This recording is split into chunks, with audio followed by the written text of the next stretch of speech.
Good morning. Oh, I have to close this. It's too much light. So we have this carefully balanced uh, lighting system here. So things, my camera, which isn't that great on the laptop, will pick things up. Um, so here we are, Tuesday, um, back on the yoga train. Um, so that's something I was thinking about today too. Um, so yoga, right? This idea of following this yogic path is very in the moment, right? Yoga does not care where you've been or who you are or anything, right? Yoga is a very equal and egalitarian system, right? I mean, there certainly is kind of a devotional aspect towards traditionally towards people who are perhaps more evolved on the path, um, swamis and that sort of thing. Um, Again, this in the past has led to some not so great situations. So, we always want to ask ourselves, what are we doing here? Are we following the teachings of someone who's really practicing what they preach, or someone who is just talking and doing something completely different? Um, I think as a, as a whole, we seem to, as humans, always be looking for a leader, right? A person to tell us uh, what to do, a person that is somehow we put on a pedestal as better than we are. Um, but if you really, look carefully at yoga and their philosophy, there really isn't, right? How can there be, right? If we're all one, how can there be someone who is more exalted? We could recognize someone for their accomplishments, for the effort and the time that they've put into, trying to master all of these things we talk about, non-attachment and equanimity, and all of these yogic principles that we're trying to bring into our life. I could certainly celebrate someone for their success in achieving these things, but they are inherently no different than you, literally. Perhaps they've put in a little more time. Um, you may see someone who's very skilled with asana, right? They can get into a lot of crazy looking poses. That person, again, we can celebrate for their effort in working on these poses, in sculpting their body in a way so that they can do these poses. May also have some genetic gifts that not all of us have, right? Loose joints certainly make make for some easier structures in some of the asana. Again, these are, we can recognize these things, but we don't. Again, these people are the same as we are. Everyone is the same as we are. They may not have all the same gifts. They may not have the same drive to succeed in whatever path they choose, but there is nothing inherently superior or exalted about one person as opposed to another. We are all one. So we want to be careful with that. We want to be careful when we start to um, assign certain um, I guess, these are things in our head, right? I guess that's the message, is that when you see someone and you say, oh my God, that person is so holy, that person is so amazing, is so much better than I am, is so much. These are all things in our heads. These are things that we have made up for ourselves, for a lot of reasons, right? It is our tendency to, um, again, look for a paragon, look for something to achieve, something to work up to. It's not necessarily bad. Um, if again we are recognizing that um, this person, the difference between you and them is simply the amount of time and effort that they've put into their practice as opposed to what we have put into our practice. Um, or the amount of time, right? That's another thing to think about, that we tend to, and I think, especially when you're beginning the yoga journey, you tend to look at people who've accomplished a great deal, who've been at this for a very long time, and feel bad, like, oh my God, I'm not doing that, I'm not there. This looks easy to them, right? But it does, because they've been doing it for 10 years or 20 years or whatever. So don't let that discourage you, but also um, don't let it stop you, right? Um, as they say, right, the best time to start a yoga practice is 20 years ago, but the second best time is right now. Um, the other thing to remember is that um, when we tend to look at people as something different from ourselves, we're putting that separation, right, between us and someone else. Then we're not seeing everything as one, right? So that's going against our philosophy right there, our belief. The other thing is that it separates in terms of responsibility, right? It's easy when you look at someone who's very accomplished, who's very wealthy, or very, uh, you know, I don't know, whatever it is that you value. Maybe they're very uh, peaceful and calm. Maybe they have a very advanced yoga practice, advanced meditation practice. I don't know. Whatever it is that you sort of wish you had. When you look at that person as separate from you, it's very easy to kind of bail, to say, oh, well, it's easy for them because they are naturally more meditative, more calm, more, whatever it is. It's a way of kind of abdicating responsibility for what it took to get there. Um, Rather, let's look at all of us as potential ascended, right? We all have the potential to get there. It's up to us whether we want to put in the time and the effort.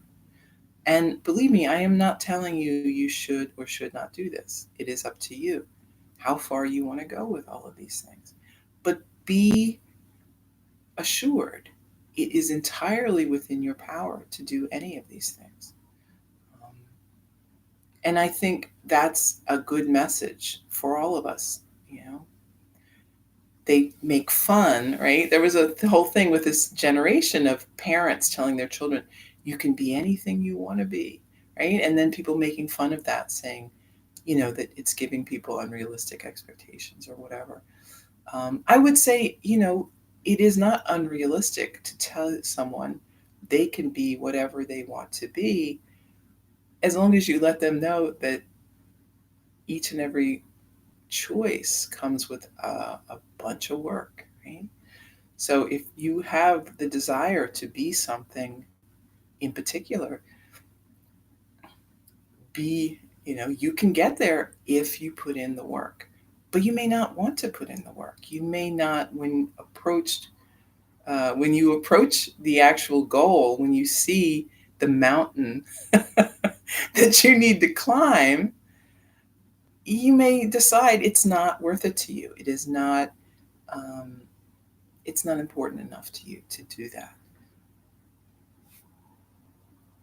I mean, what's wrong about that? We make different choices all the time. We change our mind. Um, Plans do change as the scope of effort becomes clear. It reminds me of working on things at my house, right? Which you never really know what what the actual problem is until you get started. Once you get started and you start peeling back what you see to what's underneath, what you didn't see, then you realize, okay, here we are. It's much bigger than I thought. And then you decide, can I do this? Or do I need to stop? Do I need to change course and pick a new path? Nothing wrong with that. But you are infinitely talented. You are infinitely powerful. Um, you are the same as everyone else, right? We all have this ability, this boundless potential. It's just our choice. How are we going to use that? How are we going to use energy and all of that we have? Um, we can be a force for good. We can be a force for evil. We can be something somewhere in between, kind of selfish and self-interested. Um, we may be all of those things at different times in our life. Um, Coming back to what I said at the beginning, yoga doesn't care where you come from, who you are, what you have been. Every day is a new choice. Every day is a new beginning. Every practice is a new practice. Even if you feel like your practice is terrible and it's been terrible for a while, you can get right back to it. Every day is a new choice. And there is there's no regrets, right? Um, there's no penance in yoga, right? You don't have to make up for anything. You don't have to um, make amends, right? You just have to do your path today and tomorrow and the day after that. Um, what I like about the idea of yoga is that, there is no, um, your highest authority is you, because you are responsible for your actions. If you make bad choices, you will reap the the result of that now or maybe later, but it will come, right? There is a um, that that weight of karma is inevitable. So if you want to apologize, you could apologize to yourself, to your future self, for the suffering that your past self is inflicting upon them. But be kind, because your present self and your past self maybe didn't know um, what they were doing, didn't know what those choices would mean in the future. Um, I think that's part of getting older, and is we understand the weight of how our choices and the things we've done affect our future. I often think of, uh, I think about kids in high school and younger than that doing sports at a real competitive level, and how much damage that frequently does to their bodies, that they have to carry them through the rest of their life. And I wonder, is that worth it? I don't know. I mean, they're the ones that have to find out if that is. But you can think of it in many ways. We've done that to ourselves all along. If not our physical body, our mental body, our emotional body. Um, we can we can try to repair some of that. We can try to um, mitigate some of that. But the best way around that altogether is to just make better choices. Make choices that are in line with your true goals and your true belief, right? And if nothing else, it all comes down to we are all one. That is the basis of it all. If you are treating others as you would wish to be treated, if you are being kind, non-harming, you're about 80% there. Um, that's a great start. Even if that's the only thing you remember, that's going to really serve you in good stead. So, no matter what, no matter where you've been or where you think you are now, you can move on and make better choices today than maybe you did yesterday or the day before that. And next week, maybe even better choices. That's the good thing about this, right? And I've seen this in my own practice and in lots of students' practice is the good choices snowball, right? They cascade. So as we start to do things for ourselves that feel better, that make us feel better physically, mentally, emotionally, we have the strength to make even more choices and better choices, right? It's a it reinforces, right, these good choices, and we see the point of them. I can't tell you that you aren't going to fall off the wagon and go off track, because you will. I mean, let's be honest. It's our nature to be tempted in other directions, to test the boundaries, right? And you will. But I hope you'll come back. I think you will. Most of us do, and get back, get back to working in the good direction. All right, so let's sit and breathe for a little bit. So I've noticed lately, and I guess it's because the humidity. I feel very stuffed up and um, just very congested, kind of in the mornings and things. And you'll also notice this if right, you got air conditioning going, which I'm sure everybody does by now. Dries out the air a lot, and then so you'll have uh, that switch between humid outside and kind of dry inside. That's kind of hard to tolerate. Ideally, you know, air conditioning is not great for us. It's really not good for the body overall. And to have this switch between the really hot and the really cold, also not great. But this is this is how we live, and it's how I live too. I mean, I'm not, believe me. Although I will tell you, before we lived here in the house that we lived before this, um, we didn't have any air and we didn't have any window units, and we lived there for, I don't know, 4 or 5 years. Um, it was hot, but you get used to it, and that's something that um, there are different strategies. It was an old house, which old houses are set up for that. I wouldn't try it in a new house, right? New houses are not designed to be uh, ventilated without air conditioning.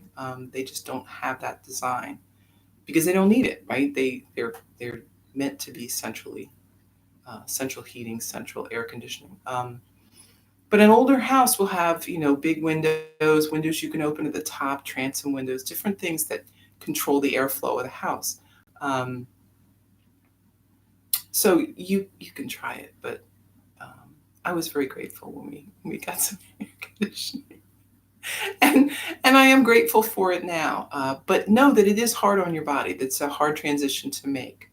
Um, People that live in more temperate uh, climates, further north, where there isn't as much heat and humidity in the summer, um, physically is better. It's better for their body, but um, you can again, you can try to mitigate that by drinking a lot of water. Like if you're going to be in an air conditioned, even though you're cool, you feel cool, you need to drink a lot of water to make up for that dryness in the air.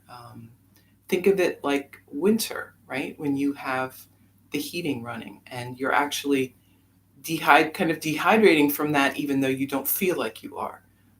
Um, so drink a lot of water and try to spend some time outside if you can, not in the heat of the day, but when it's cooler, to kind of get some of that, um, humidity back into the body if you can. But take care, right? It gets awfully hot here, and every year it seems it's hotter and hotter still. So make sure that you've got some place to go that is okay for you. And different people, right, react differently to it. Some people really don't breathe well in the humidity. So if that's the way it is for you, then take care. All right. So sitting up tall, breathing in and out through the nose, unless you're really congested. And as always with this, we're breathing through the nose because it's a slower way to breathe. It's a way that calms the body more. Breathing through the mouth tends to fire up that sort of panicky uh, aspect of the body, right? We're kind of giving the body the signal that the mouth is sort of the secondary way to take in air. And so when that starts to happen, the body thinks, uh-oh, right? We're dumping more oxygen in here. We must be getting ready for something to happen. Uh, so through the nose is best. But if you can't do that, and believe me, I know there are times you really can't do that, breathing through the mouth is fine, but try to do it slowly. Try to do maybe a smaller mouth, not a really wide mouth, so you can bring the air in kind of a measured way. Then you don't fire things up, which is not what we're going for. So just breathing, sitting tall, relaxed shoulders.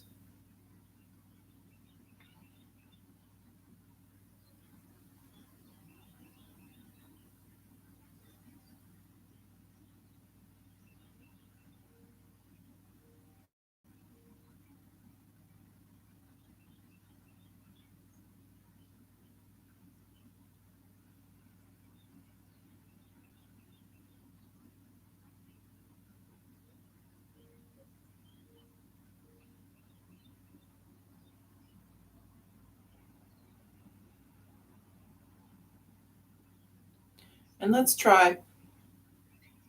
So we're breathing in and then breathing out a little bit longer than you're breathing in. So if you're breathing in to say 4, let's try breathing out to maybe 6.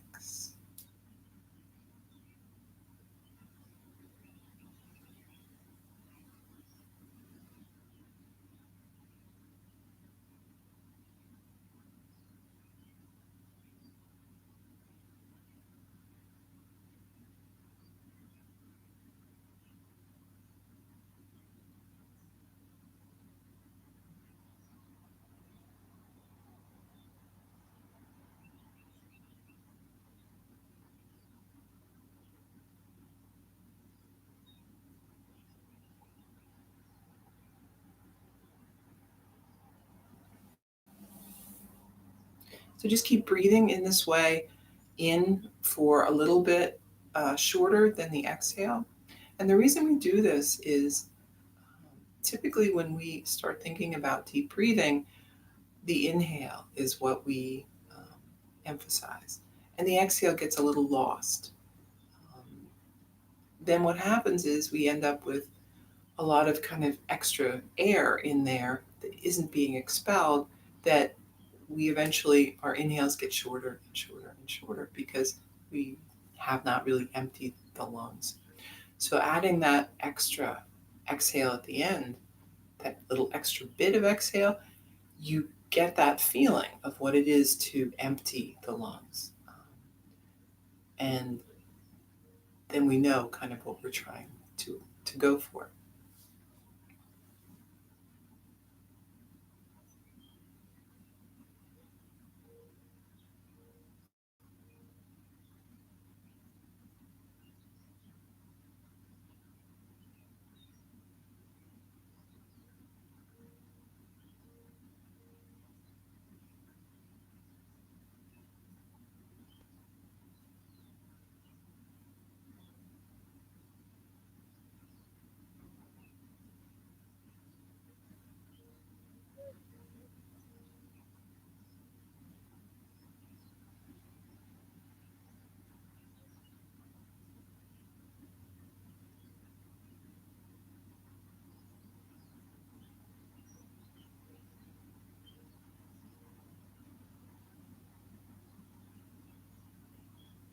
And then just moving back into a normal breath.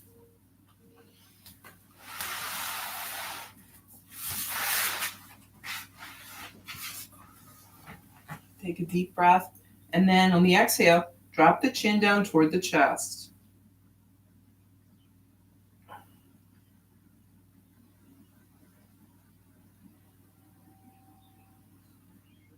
Keep lifting the chin. Head drops back. Breathe.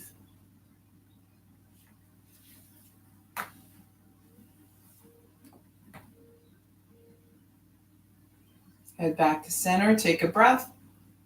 Moving head to the right.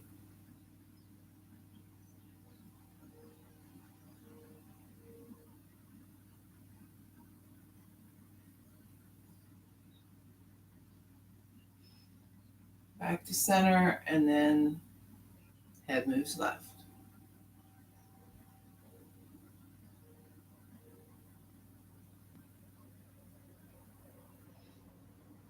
Back to center. Drop the chin again. And we're moving around. Make a big circle. You can go really slow with this if things feel tight. Right? I see people do this sometimes and they're just like whipping their head around. I would not recommend that. And then reverse direction.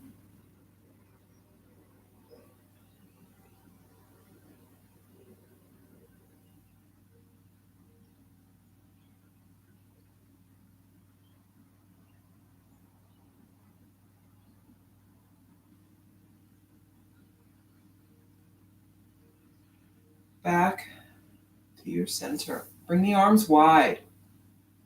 Deep breath in. Exhale, hands together. Inhale. And exhale. Inhale. Exhale. Inhale. And exhale. I took the day off yesterday. Interlace the fingers, lift the hands. I did not do any work.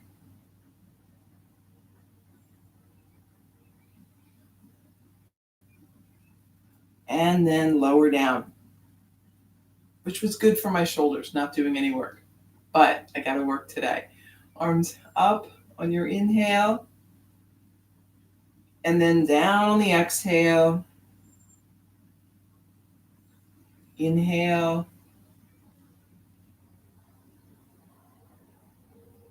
And exhale. Lifting up. Right hand down by your side, reach across. Switch sides.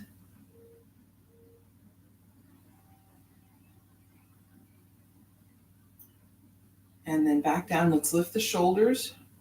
Roll back.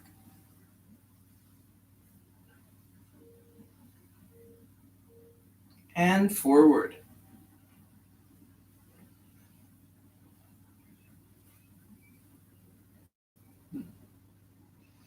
Left hand on right knee, right arm behind. Sit tall, deep breath. Take a twist. Turning from the shoulders.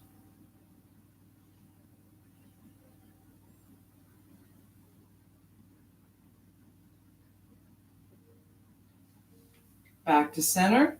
Switch sides.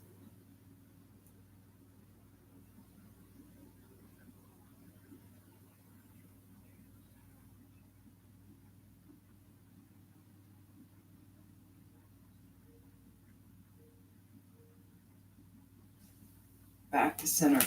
Walk the hands out in front.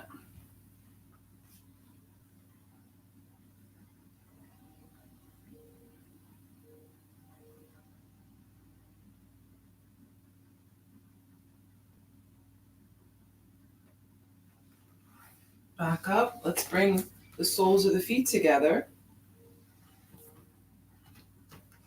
Sit tall, and then let's walk the hands out in front again.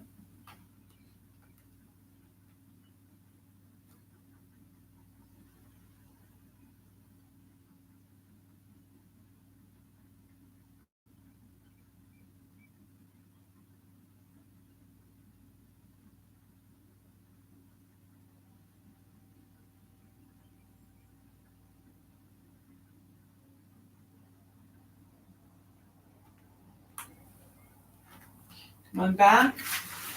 Left knee out in front, right leg on top.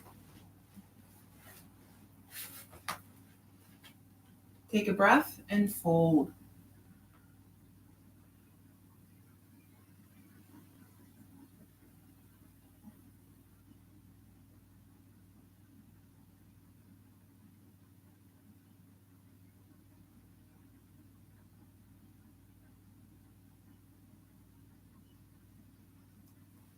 Moving back up. Switch it around.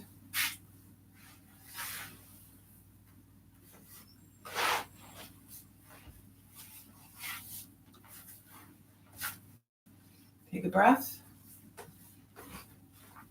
and fold.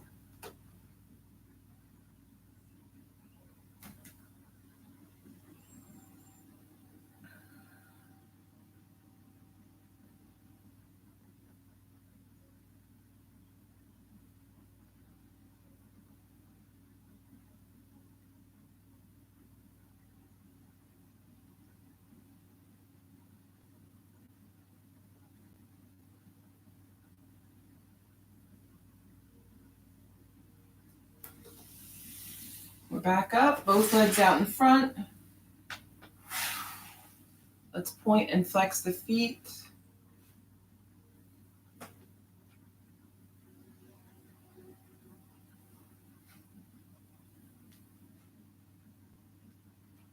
And then rotate through the ankles.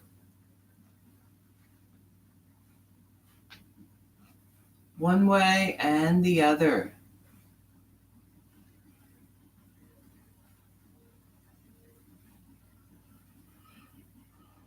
Bend the knee. We're going to sit tall here.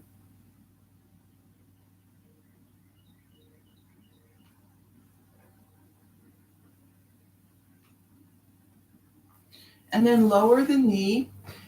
We're going to grab a hold of the foot here and do a little foot massage.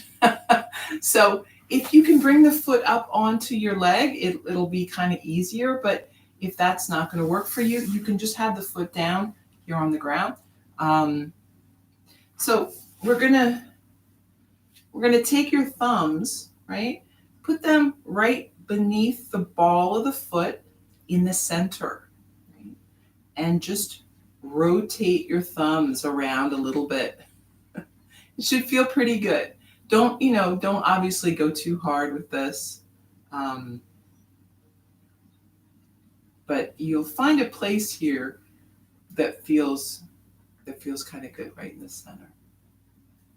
And then we're going to bring the hands on either side and just kind of Move the foot back and forth a little bit, but gently, right? If you've got, sensitive feet or issues, maybe bunions or corns or something like that, then be careful with this because you don't want to, aggravate anything. But you can kind of work your way down with your thumbs. This is a great thing to do. If you can get someone to do this for you, even better.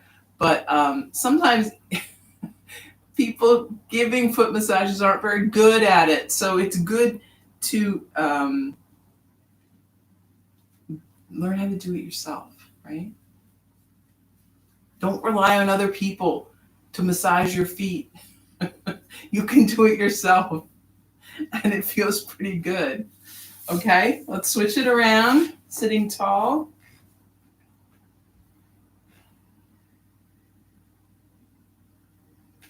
And then lowering down. We'll do the same on the other foot. Notice if it feels different, right? One foot may definitely feel tighter than the other, or you may have issues with one foot that you don't with the other.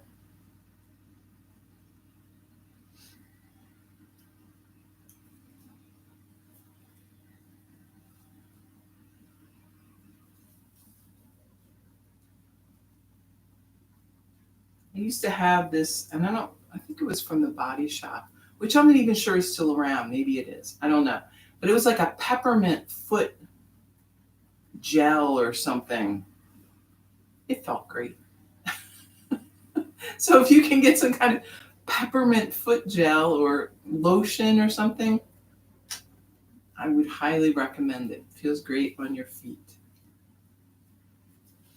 Okay, extend again. Let's point and flex.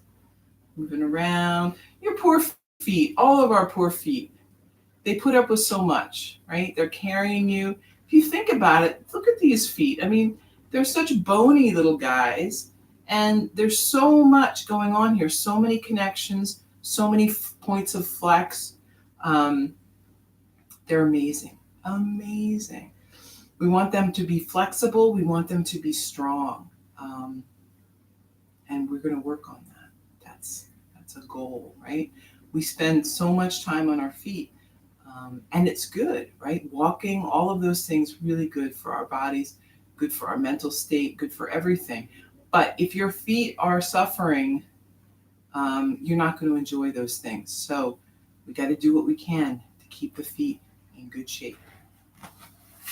Bend the right knee again. We're going to bring the foot in by the thigh. Take a deep breath and then fold forward, reaching left hand for left foot.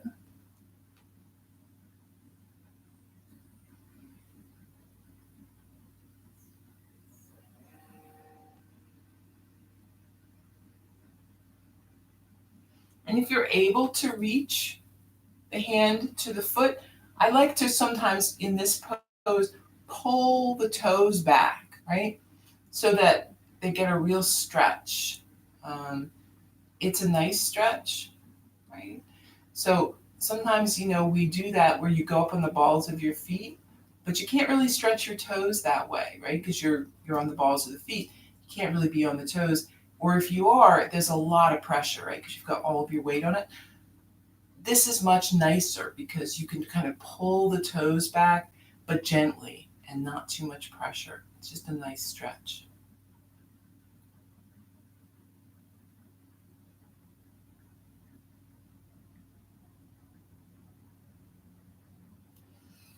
Back up, switch it around. Got that left foot in. My feet feel better already. Take a breath, lean forward.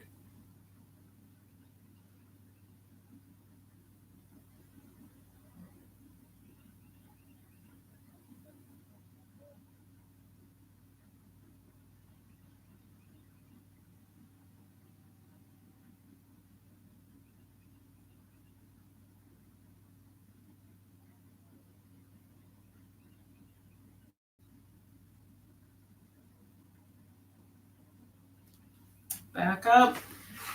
Both legs in front. Take a deep breath. Fold forward.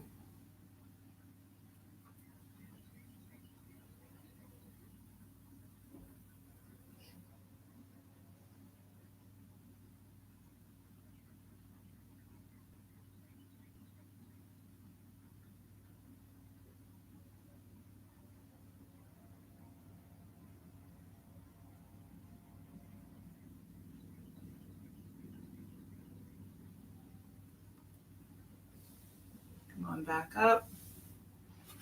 Bend the knees. Soles of the feet to the mat.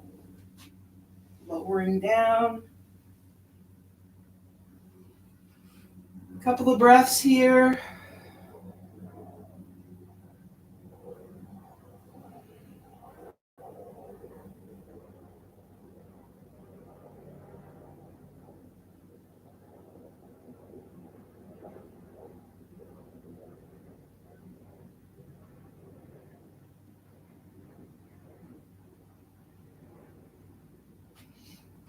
We've got the knees bent, feet to the mat. We're going to bring the right ankle, top of the left knee.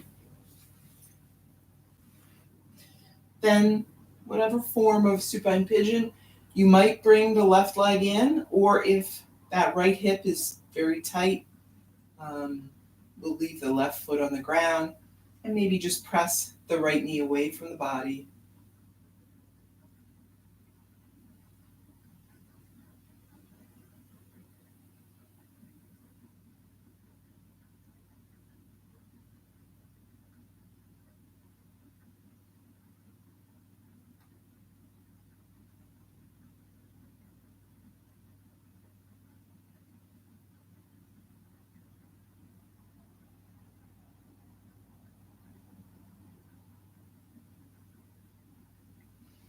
And then we're going to set the foot down, keep the right ankle on top of the knee, arms out to a T or goalpost arms, and then lowering. Try to keep the shoulders flat on the mat. So we're twisting from the hip.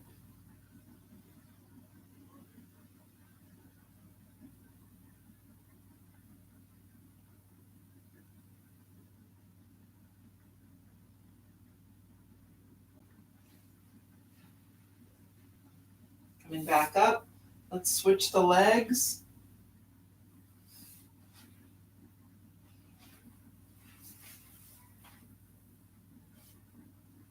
Breathe.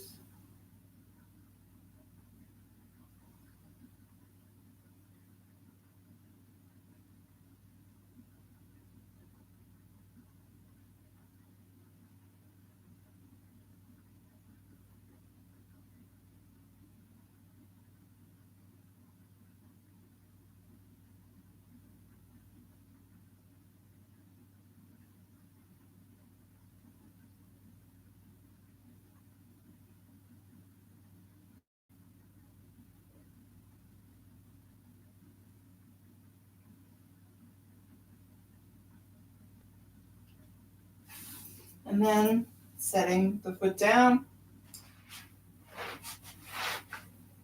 Goalpost arms or arms to a T, lowering that right knee.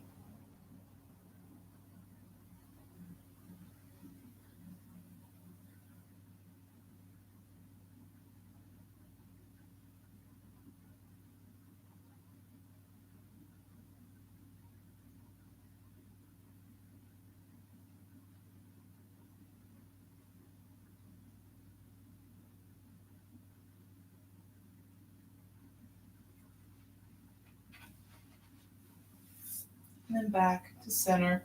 Both feet on the mat. Let's bring the knees together and walk the feet to the outer edges of the mat. Just relax here and breathe.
And then we're going to move into bridge. We're going to do regular bridge and then supported bridge.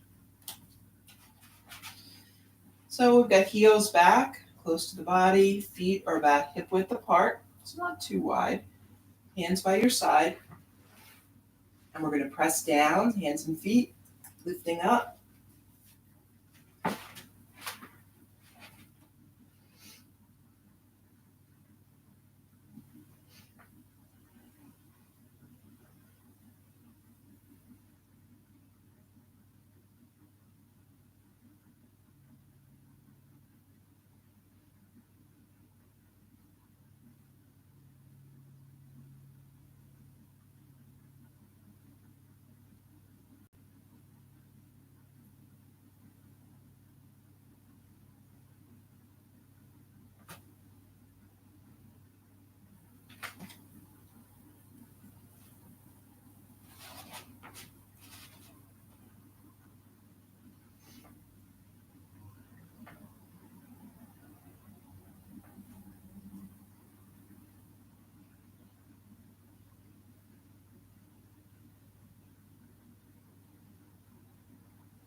Lowering back down. Take a breath.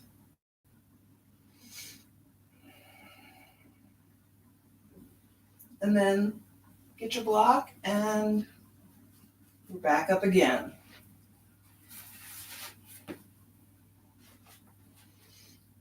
And breathe.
And when you're ready, just come on out of that. We'll rest back down on the mat, soles of the feet together, knees apart. You bring hands wherever you want, onto the belly or up over the head. Just relax.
then we're just going to move into Shavasana here. So you could stay just like this, or you could extend the legs. Or if you need to take another pose just to kind of get yourself ready, that's fine. Just trying to seek that peaceful place where you feel comfortable and relaxed.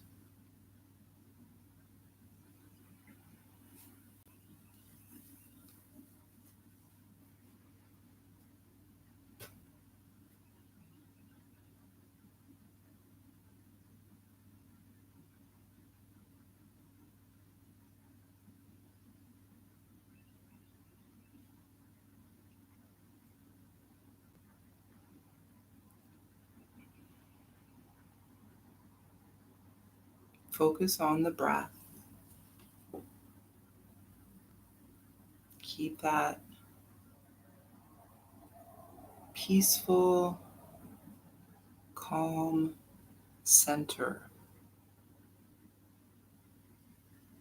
Keeping your attention in this place.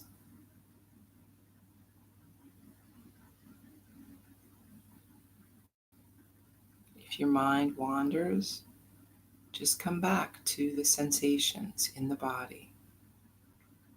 The breath. Inhale and exhale.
Beginning then to move a little.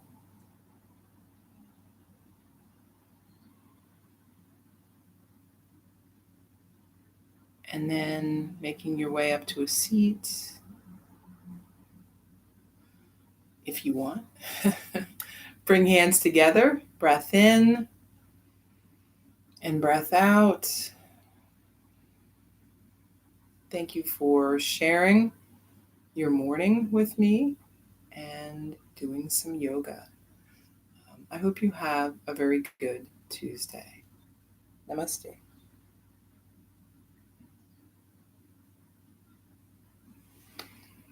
Okay, meditation, 5 minutes. Let's do it. So, getting comfortable, comfortable seat, cushion, in a chair, maybe. Hey, maybe you're still laying on the ground. That's okay too. Lots of ways to meditate. But we're keeping in that sort of peaceful, calm state of mind, staying present, bringing that awareness back to this place if it wanders off, which it wants to do. Breathe, relax.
Okay, we're back.